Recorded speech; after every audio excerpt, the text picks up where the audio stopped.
France के बाद Slovakia दौरे पर हैं प्रधानमंत्री मोदी। 2 दिवसीय दौरे पर स्लोवाकिया में पीएम और राष्ट्रपति से मुलाकात। 33 साल में किसी भारतीय पीएम की पहली स्लोवाकिया यात्रा।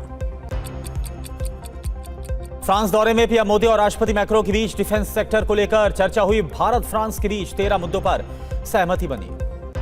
पीएम मोदी के फ्रांस दौरे पर विदेश मंत्रालय का बयान। राफेल एयरक्राफ्ट, यूक्रेन, पश्चिम एशिया को लेकर भी बात हुई है। पीएम के फ्रांस दौरे पर एमईए ने कहा 5 सालों में द्विपक्षीय व्यापार दोगुना करने पर चर्चा हुई। विज्ञान, अंतरिक्ष, एआई पर भी हुई है बात। थोड़ी देर में नोएडा एयरपोर्ट से शुरू हो जाएगी पहली फ्लाइट। जमीन देने वाले 172 किसानों को इस पहली उड़ान में सफर करने का मौका मिलेगा। आज सुबह 9 बजे लखनऊ के अमौसी एयरपोर्ट पहुंचेगी जेवर से उड़ने वाली पहली फ्लाइट। सीएम योगी से मिलेंगे सभी किसान। आज अभिषेक बनर्जी से फिर पूछताछ करेगी ईडी। प्राइमरी टीचर घोटाले में अभिषेक से ईडी पूछताछ करेगी। फर्जी हस्ताक्षर केस में सीआईडी ने अभिषेक बनर्जी से पूछताछ की है। इस मामले में कुणाल घोष से भी सीआईडी ने पूछताछ की है। स्पीकर ओम बिरला से ममता गुट के सांसद कीर्ति आजाद और सागरिका घोष ने भी मुलाकात की। कीर्ति आजाद ने अभिषेक बनर्जी की चिट्ठी स्पीकर को सौंपी। चिट्ठी में अभिषेक बनर्जी ने कहा टीएमसी को अकेली पार्टी माना जाए और बागियों के अलग गुट को मान्यता ना दी जाए। लोकसभा स्पीकर से कल टीएमसी के 19 बागी सांसद ने भी मुलाकात की। टीएमसी के 20 बागी सांसदों के हस्ताक्षर वाला पत्र स्पीकर को सौंपा गया।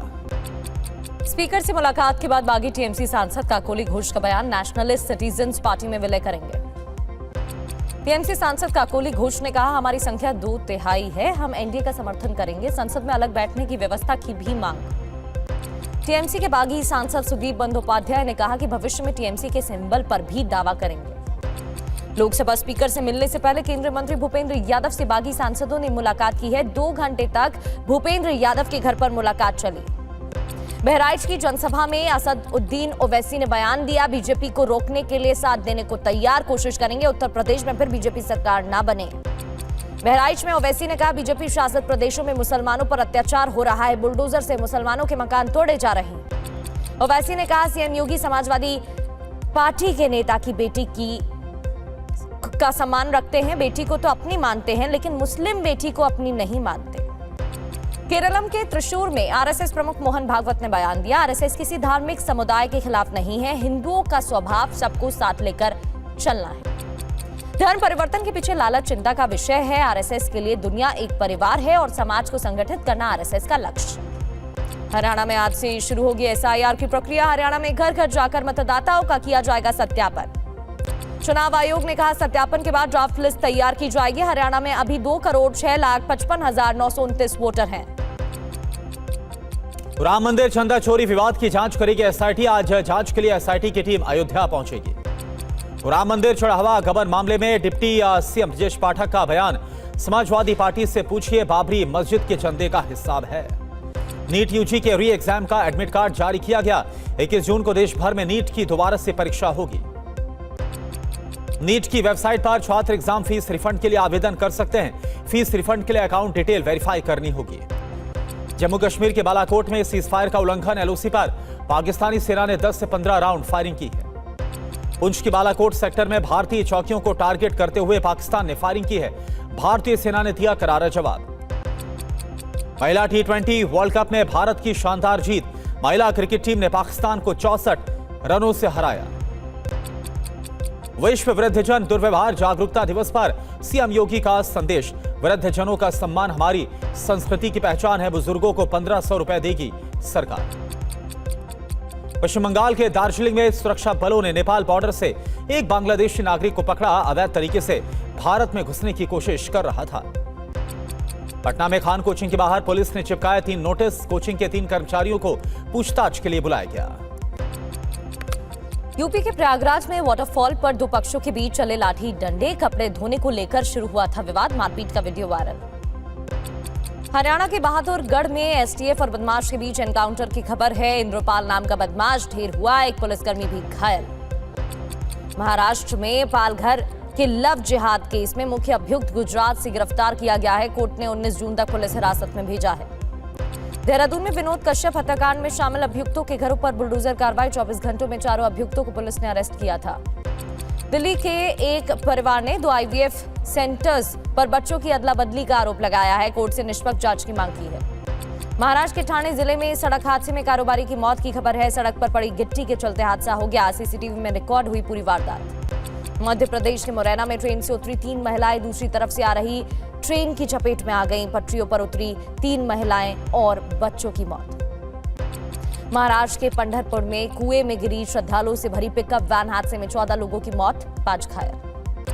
भारतीय पायलट परिसंघ ने सरकारी जांच एजेंसी AAIB से मांग की है AI-171 विमान हादसे का सिम्युलेटर परीक्षण किया जाए। मुंबई से सटे वसई में बिजली टावर पर महिला चढ़ गई। बड़ी मुश्किल से पुलिस ने नीचे उतारा। प्रेम प्रसंग विवाद के चलते महिला ने यह कदम उठा लिया। अमेरिका ईरान के बीच शांति समझौता हो गया है। डोनाल्ड ट्रंप ने ट्रुथ सोशल पर समझौते का ऐलान किया है। ट्रंप ने ट्रुथ सोशल पर लिखा, ईरान के साथ समझौता पूरा हुआ। ट्रंप ने ट्रुथ सोशल पर लिखा, बिना शुल्क होर्मुज स्ट्रेट खोलने की मंजूरी।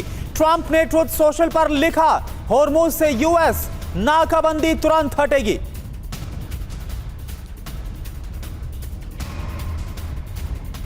ईरान से समझौते पर डोनाल्ड ट्रंप का एक और पोस्ट सामने आया है। समझौते से पूरे इलाके में शांति होगी। पहले के सभी राष्ट्रपति समझौते में नाकाम रहे हैं और हमने ईरान के साथ पीस डील की है। ये भी डोनाल्ड ट्रंप ने इस पोस्ट में लिखा है। ये देखिए, वही पोस्ट है।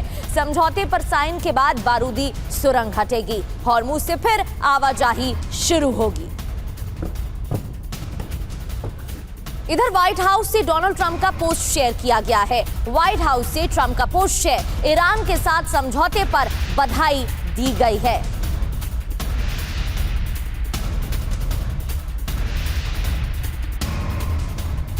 तो ईरान के साथ हुए समझौते को लेकर ही इस पोस्ट में बधाई दी गई है।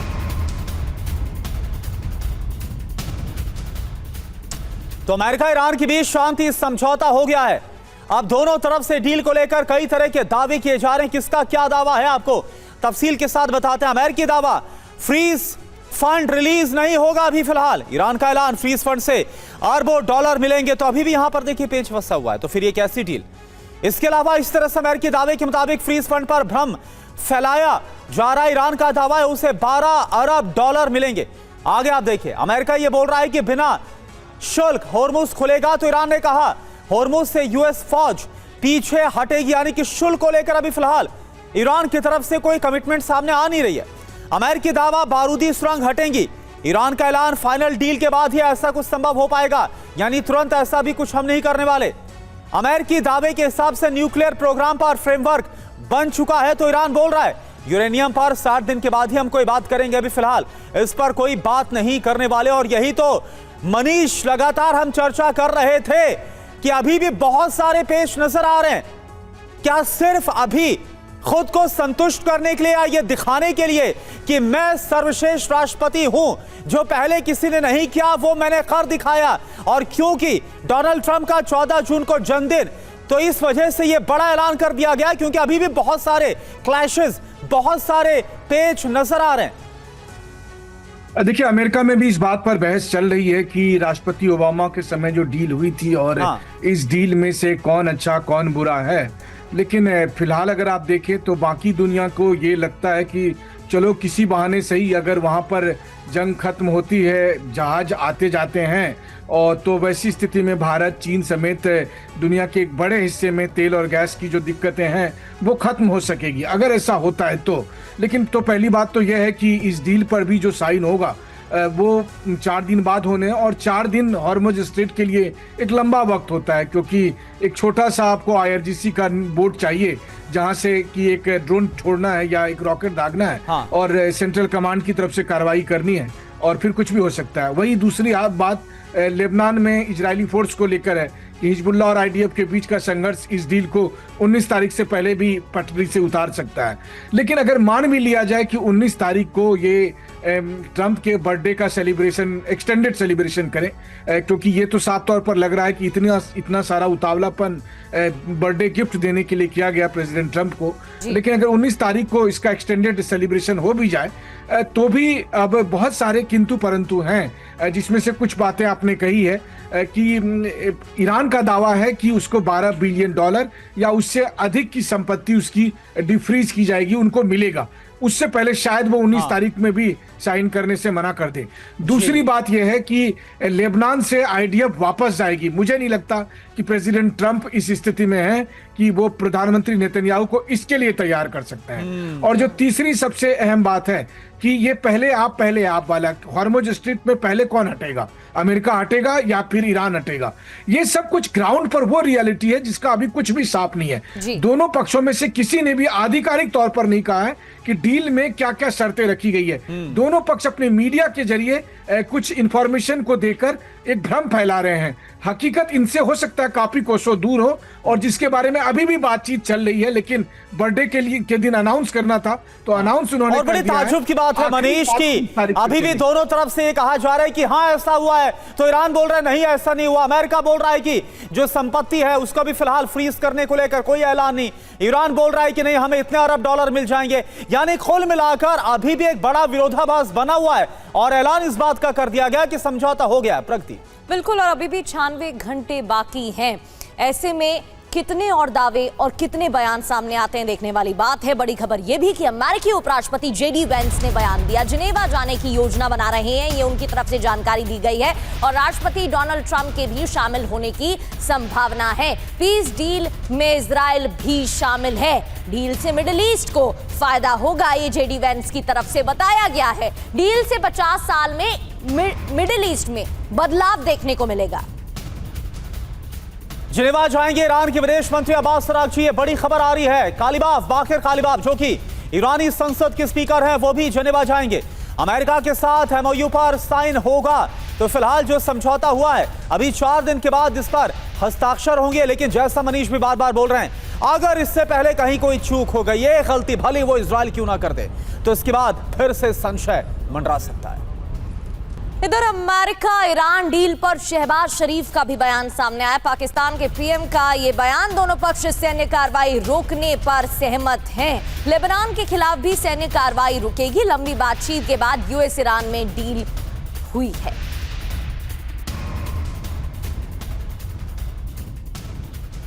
एक और बड़ी खबर, अमेरिका ईरान डील पर शहबाज शरीफ का पाकिस्तान के प्रधानमंत्री का बयान। 19 जून को शांति समझौते पर हस्ताक्षर हो जाएंगे। स्विट्जरलैंड में होगा हस्ताक्षर समारोह। समारोह से पहले कई बैठकें होंगी। तो ये बैठकें क्या, अभी फिलहाल एमओयू है, अभी फिलहाल समझौता हस्ताक्षर नहीं हुए, लेकिन क्या इसके पहले भी कई सारे पेज हैं? इन बैठकों का क्या मतलब है? कई बैठकें क्यों? क्या अभी भी बहुत सारे ऐसे मुद्दे हैं जिन्हें सुलझाना बाकी है? और अगर वाकई में ऐसा है तो क्या इन बैठकों में भी कहीं बात ऐसा ना हो कि बिगड़ जाए? अभी फिलहाल पूरी दुनिया यही उम्मीद कर रही है और सभी, और हम भी यही चाहते हैं कि सब कुछ सही तरीके से चले ताकि एक स्थायी शांति कायम हो पाए। तो 3 बड़ी अहम खबरें आपकी टीवी स्क्रीन पर आप देख रहे हैं। अमेरिका के साथ एमओयू साइन करेंगे, ये कालिबाफ की तरफ से बताया गया। बढ़ते हैं आगे। यूएस ईरान डील ट्रंप का ऐलान किया गया, लेकिन अब इस बयान को डिकोड करते हैं कि आखिर क्या कहा गया, इसके मायने क्या है और बड़ी बातें क्या हैं। ईरान के साथ समझौता फाइनल हो गया है। स्ट्रेट ऑफ हॉर्मुज खोलने को मंजूरी दी गई है, ये ऐलान किया गया। ऐलान ये भी किया गया कि हॉर्मुज में नहीं लगेगा टोल टैक्स, जैसा ईरान की तरफ से कहा जा रहा था। यूएस नाकाबंदी तुरंत हटाने का आदेश भी दिया गया है और जहाजों की आवाजाही तुरंत शुरू हो, यह भी कहा गया। बड़ी बातें क्या है? समझौते पर 19 जून को हस्ताक्षर होगा। स्विट्जरलैंड में हस्ताक्षर समारोह होगा। मायने क्या है इसके? हॉर्मुज से आवाजाही शुरू हो जाएगी, अमेरिकी नाकाबंदी खत्म होगी, तेल गैस सप्लाई का संकट भी खत्म होगा और पश्चिम एशिया में जारी तनाव भी घटेगा। इससे पश्चिम एशिया में शांति की उम्मीद भी मजबूत हो जाएगी। विभूति सर, जिस तरीके से बयान दिया गया है, लग तो यही रहा है कि शांति स्थापित करने की कोशिश की जा रही है। लेकिन सर, इजराइल का क्या होगा? क्योंकि शुरुआत में जब जंग शुरू हुई थी, इजराइल और अमेरिका साथ थे, फिर दोनों के रिश्तों में बदलाव भी देखने को मिला। अभी भी जिस तरीके से हाल ही में इजराइल का बयान सामने आया है कि वो अपने मुद्दों पर अड़ा रहेगा, दोनों के बीच में तीखी बहस भी हो चुकी है, रिश्तों में बदलाव भी देखने को मिला है और इजराइल भी जिनेवा में होने वाली बैठक में शामिल होने वाला है। तो इजराइल का क्या पक्ष रहेगा? क्या ये इतना आसान होगा? क्या इजराइल मान जाएगा पूरी तरह से? बहुत बहुत धन्यवाद मुझे बुलाने के लिए और आपके प्रश्नों का, और जिस तरह से आप मूल्यांकन कर रहे हैं ये निश्चित है कि ये MOU जो डॉक्यूमेंट होता है ना, ये नॉन डिस्क्लोजर NDNC की तरह होता है। इसका कोई ज्यादा महत्व नहीं होता, और डिफेंस एनालिस्ट हमारे साथ बैठे हैं, वो भी इस बात की शायद पुष्टि करें अगर सहमत हो हमसे कि MOU is MOU, nothing more than that. जैसे कि JD वैंस ने, जिनकी आपने चर्चा की थी, उन्होंने कहा कि peace is still far away but this is a step forward. तो ये जो है आप देख रहे हैं, मुझे खेद है ये कहते हुए कि इंटरनेशनल डिप्लोमेसी में ये हमारे आप जैसे आम जनताओं की आंखों पे धुआं डाला जा रहा है। हॉर्मूज का जो पूरा सिलसिला है, इसमें आप देखें तो शायद पॉलिटिकल लीडरशिप को ये पता चल गया कि अगर हॉर्मूज के कारण तेल की प्राइसेस बढ़ती रही तो उनको घर पे जूते पड़ेंगे। तो इन्होंने ये सोचा कि चलो अब इसको हटाओ, रस्से से हटाओ। तो ये जो है बड़ा छोटा सा मामला था, नेवल ब्लॉकेड हटा, ट्रंप ने ऐलान कर दिया कि चलो लेट द शिप्स गो।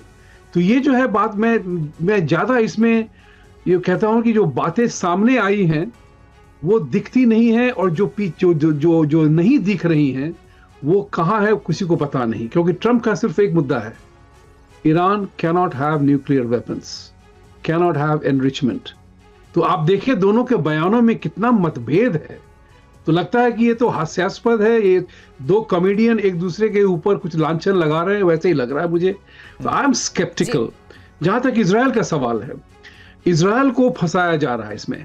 देखिए, इजराइल एक छोटा सा देश है, 8-9 मिलियन की पॉपुलेशन है, वो एक 1.5 बिलियन लोगों का 57 देशों के साथ भिड़ा हुआ है। अब अमेरिका के पास ये मैसेज आया है कि भाई आप 7 मिलियन 8 मिलियन लोगों के लिए आप 1.3 बिलियन लोगों के साथ क्यों लड़ रहे हैं, 57 देशों के साथ क्यों लड़ रहे हैं।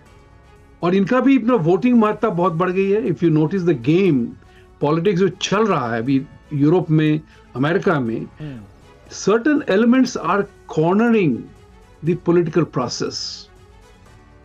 उसका जो असर है वो बहुत ज्यादा इंपॉर्टेंट है, क्योंकि हमारे पास वोटिंग माइट है। This is what is important to understand. ये जो सारी की सारी चीजें हैं, इजराइल को याद है। बिल क्लिंटन की वीडियो बहुत चल रही है आजकल, और मैं तो इस बात से वाकिफ हूं। बिल क्लिंटन ने अपने बातों में ये ऐलान किया था कि we gave Yasser Arafat 90% of what he wanted, yet he did not sign the agreement. मैं आप लोगों से ये अनुरोध करूंगा कि हमास डॉक्ट्रिन पे थोड़ा रिसर्च करिए, उसको पढ़िए आप। हाँ। उसका प्रियम्बल में ही लिखा हुआ है कि इजराइल को नाश करना है, and we will not have any negotiated settlement with Kafirs. It's there in the document. I have done a full show on that in my presentation. We analyzed the 36 points of Hamas doctrine, जो peace चाहता ही नहीं है काफिरों से। हाँ। तो आप किससे negotiate कर रहे हैं? ट्रंप भी जानता है ये tug of war चलेगा, बातें चलेंगी, लोग एक दूसरे के ऊपर लगे हुए हैं कि हम किस तरह से किसका कितना एडवांटेज लिया जाए। आप उसी हिसाब से देखिए, ईरान का बहुत बढ़िया खेल रहा। हाँ। ईरान को you have to give him credit. उन्होंने क्या किया, उन्होंने US supported regimes in Middle East पे अटैक कर दिया। और ईरान की हमेशा अपील रही है GCC कंट्रीज को कि this is a war in which Islam must support each other. Very tricky. बिल्कुल विभूति जी, बिल्कुल विभूति जी। कुल मिलाकर एक जो लब्बुलुबाब नजर आ रहा आपकी बात से ये कि, और आपने JD वैंस के स्टेटमेंट का भी जिक्र किया कि अभी फिलहाल जो शांति है उसके लिए वक्त लगेगा, यानी कि अभी एक कोसों दूर है। यानी कि अभी जो डील या फिर जो समझौते की बात कही जा रही है, अभी भी इसमें बहुत सारी ऐसी बातें हैं जिस पर पूर्ण सहमति बनना बाकी है। और क्या वाकई में ऐसा हो पाएगा, ये देखना होगा। एक और बड़ी खबर, ईरान पर रात में हमले की तैयारी इजराइल कर रहा था। देखिए, एक तरफ डील को लेकर चर्चा हो रही थी और वहीं ईरान, अब आप मंशा समझिए और आप समझ लीजिए कि भले ही ये कहा जा रहा है कि अब डील से ईरान भी तैयार है, लेकिन क्या वाकई में ये सब कुछ जो हो रहा है वैसा हो पाएगा या फिर दिखावे के लिए बयान है? ईरानी विदेश उप मंत्री कासम गरीबाबादी का ये बहुत बड़ा दावा। तो ये बड़ा दावा किया गया है, जहां बताया गया कि किस तरीके से इजराइल प्लानिंग कर रहा था हमले की। ईरान के दावों को अमेरिका ने खारिज भी किया है। फ्रीज किए गए फंड पर यूएस अधिकारी का दावा गलत तरीके से पेश की गई है बात। वादों को पूरा किए बिना फ्रीज रकम नहीं, नाकाबंदी और समुद्री प्रतिबंध भी अभी नहीं हटेंगे। एक्सियोस ने अमेरिकी अधिकारी के हवाले से ये जानकारी दी है। दरअसल अमेरिका अधिकारी की तरफ से कहा गया कि ये गलत है। तो सवाल यह है कि आखिर डील को लेकर जो खबर है, समझौता हुआ है, लेकिन किसकी हार किसकी जीत हुई है। आपको बता दें कि अमेरिका ईरान में वॉर से किसकी जीत और किसकी हार ये समझना बहुत जरूरी है। अगर आप पहले देखिए मौत का आंकड़ा, ईरान में जो हमले हुए इससे ईरान के अंदर मौतें हुई 3636 और अमेरिका में 15, यानी कि अमेरिकी बेसिस पर जो हमला किया गया ये अमेरिका की तरफ से आंकड़ा है। घायल ईरान में 26,500 लोग घायल हो गए और जो अमेरिकी बेसिस पर हमले हुए इसके बाद 543 लोग इसमें घायल हुए। सैन्य ठिकाने टारगेट पर ईरान में 50 से ज्यादा ठिकानों पर जो हमला है वो किया गया और अमेरिका के कई बेसिस तबाह हुए और अमेरिका ने ये जो जानकारी है वो बहुत ज्यादा क्लैरिटी के साथ सामने नहीं रखी है। ड्रोन का कितना नुकसान हुआ, ईरान के हजारों तबाह हुए और अमेरिका की बात करें 12 से 24 ड्रोन का जो नुकसान है वो हुआ है। नौसैनिक जहाज कितने तबाह हुए, ईरान के 155 से ज्यादा और अमेरिका की तरफ से कोई आंकड़े मुहैया नहीं करवाए गए। अनुमानित आर्थिक नुकसान कितना हुआ, ईरान का 25 लाख करोड़ डॉलर से भी ज्यादा का बताया जा रहा है और अमेरिका की बात करें तो 2.4 से 3.3 लाख करोड़ का जो खर्च है वो हुआ है। और संजय कुलकर्णी सर इस वक्त हमारे साथ जुड़े हुए हैं। संजय कुलकर्णी सर, एक बात बताइए कि हम डोनाल्ड ट्रंप को देख रहे थे, उनकी तरफ से बड़ी बड़ी बातें कही जा रही थी कि जो ईरान की नेवी है उसे पूरी तरह से खत्म कर दिया गया है, ईरान को बर्बाद कर दिया गया और ईरान को झुकना ही होगा। लेकिन अभी तक, हालांकि पूरी तरह से क्लैरिटी आनी बाकी है, लेकिन अभी तक जो खबरें आ रही है उसको तो देखकर ये लग रहा है कि अपने मन माफिक जो ईरान है उसने अमेरिका के साथ डील की, यानी कि एक अपर हैंड उसे ही मिला है। बहुत बहुत धन्यवाद। देखिए, करार के लिए तो सबको मुबारकबाद। हाँ। लेकिन जैसे कहा जाता है ना, there is many a slip between the cup and the lip, और वो क्या कहते हैं ना, गालिब दिल बहलाने के लिए ख्याल अच्छा। Exactly. सवाल ये है कि agreement has been reached but has not been signed. It will be signed on 19th of June इन स्विट्जरलैंड। अब कौन सी जगह कहाँ है वो भी नहीं है। ईरान ने अभी तक काफी हद तक चुप्पी संभाली है। अमेरिका बहुत उत्साहित है जिस प्रकार से ईरान ने माना है, और वो भी कब माना है, मध्य रात्रि के बाद, यानी कि वो खुद भी नहीं चाहता था ईरान कि ट्रंप के जो जन्मदिन है उस दिन घोषित किया जाए। तो देखा जाए तो रविवार अमेरिका में और सोमवार ईरान में, यानी कि दोनों की जीत हो गई समझ करके देखा जाएगा। लेकिन इसमें कोई शक नहीं कि भारत जैसा देश जो तकरीबन 50% क्रूड ऑयल वहां से लेता है, 80% LPG वहां से लेता है, और तकरीबन 6 महीने भी अगर लगते हैं सब कुछ सुधारने में, अगर स्ट्रेट ऑफ हॉर्मुज़ खुलता है तो हम कह सकते हैं कि 27 फरवरी वाला जो स्टेटस को है वो हो जाएगा। अगर वो हो जाता है तो बहुत अच्छी बात है, इसमें कोई शक नहीं। लेकिन जिस प्रकार से पाकिस्तान ने भी कहा है और उसके साथ पाकिस्तान ने कहा है तो सबको मुबारकबाद दिए कि उन्होंने सबने मिलकर के जो कार्रवाई की है। लेकिन सवाल ये है कि क्या जो 19 जून को दस्तखत होगा वो माने रखता है, और क्योंकि उससे पहले अगर गड़बड़ हो जाए तो उसने कहा है उन्होंने कि लेबनान को लेकर के भी पूरा का पूरा एक तरीके से इसको शामिल किया गया है। लेकिन जैसे आपने बिल्कुल ठीक कहा, ईरान कहा जाता है कि लेबनान के ऊपर बेरूत में हमला होने के बाद जिस प्रकार से जबरदस्त ईरान बम्बार्डमेंट करने वाला था उससे बचा गया। और देख ही रहे हैं कि पिछले एक हफ्ते से इस प्रकार से अपने आप को कंसोलिडेट कर रहे थे, और ये अमूमन होता है, सीज फायर से पहले कंसोलिडेशन फेज होता है, जैसे कि कम से कम coming to position of strength, फिर you negotiate hereinafter. तो मुझे लगता है अच्छी बात है, करार हुआ है, और करार के लिए हम सबने मुबारकबाद, क्योंकि तेल की कीमतें घटी है। जिस प्रकार से जो हमने अपने खुद देखे कि भारतीय जो सेलर्स हैं इस प्रकार से मारे जा रहे थे स्ट्रेट ऑफ हॉर्मुज़ में अमेरिका के द्वारा, तो ये जो बातें हैं कम से कम बंद हो जाएंगी, खत्म हो जाएंगी, विश्व भर में शांति बहाल होगी। और तेल और गैस को लेकर के जो जबरदस्त किल्लत है भारत में भी है, इसमें कोई शक नहीं है। और धीरे धीरे करके मुझे लगता है वापस हम बैक टू स्क्वायर में 6-7 महीने लगेंगे। लेकिन सबको मुबारकबाद। पर कहते हैं गालिब दिल बहलाने के लिए ख्याल अच्छा है, लेकिन वो कहते हैं कि कहानी की शादी में 900 अड़चने आ जाती है। तो one is always particular that the being a slip between the cup and the lip. इतनी बार 49 times I think ट्रम्प ने कहा डील अभी है, कल हो जाएगी, परसों हो जाएगी। तो उम्मीद करते हैं विश्व भर में बोलबाला उनके जन्मदिन पे हुआ और खामेनी जो है उनके सुप्रीम लीडर जो है उनको दफनाया जाएगा 4 जुलाई और 7 जुलाई के बीच में। तो 4 जुलाई और 7 जुलाई के बीच में जब दफनाया जाएगा तेहरान के अंदर, तो उसको लेकर के भी कहा जा रहा है कि उम्मीद करते हैं कि उनका जो लड़का है मुश्तबा खामेनी वो सबको लेकर। बिल्कुल बिल्कुल सर, ये बड़ी जानकारी आप दे रहे हैं। समय को देखते हुए माफी के साथ आपको रोक रही हूँ सर। एक बड़ी खबर दर्शकों को बता देते हैं। TV9 भारतवर्ष की खबर पर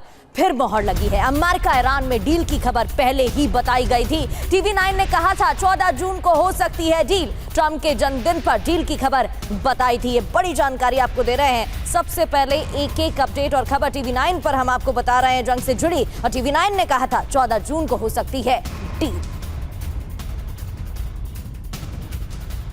यूरोपीय देशों ने शांति समझौते का स्वागत किया है। ब्रिटेन, फ्रांस, जर्मनी और इटली का संयुक्त बयान सामने आया है। वॉशिंगटन और तेहरान में MOU का स्वागत किया गया है। तो ये बड़ी खबर आपको बता रहे हैं। ब्रिटेन, फ्रांस, जर्मनी और इटली का संयुक्त बयान इस पर